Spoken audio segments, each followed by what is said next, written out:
but when did you transition to Pan-Africanism? And also, let me say this too. Also, Long Beach gangbanging is more race-based.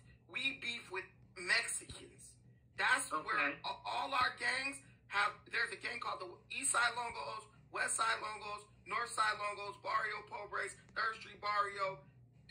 All those Mexicans, we beef with them. So our shit is already kind of along racial lines. So it's kind of easy for a person who gangbangs in Long Beach to kind of slide over into like a Pan-Africanist, race-first mindset. Because we already are kind of doing things along the lines of race. No, you're not. So who introduced you for the first time to Pan-Africanism? Do you remember how old you were and who that person was that said, hey, this is Pan-Africanism, an introduction of that mindset? Because, you know, I never heard of Pan-Africanism. Yeah, I've heard of Marcus Garvey in passing, but even when I heard of him for the first time, I thought he was an agent then, and that was like years ago. I really never tripped like that. But I'm just fascinated in the fact that you have so much vigor and so much passion. I mean, I like your tenacity, I'm not going to lie, because there's a lot of guys that lack any motivation for anything. So when I see that in you, I'm going to applaud that.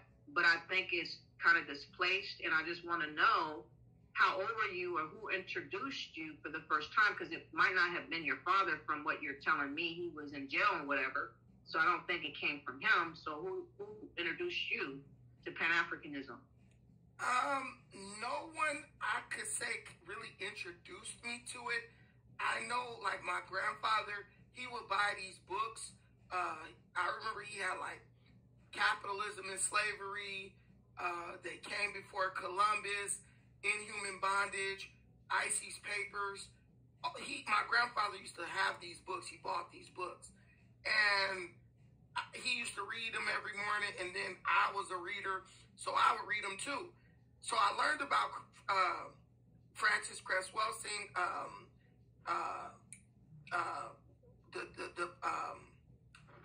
what's the one by the guy, Chancellor Williams, that book. I read those books on my own, but even then I never really was like, yo, I'm a Pan-Africanist. And then I think I was in college. I was like in my first year in college, and I started kind of just reading random books.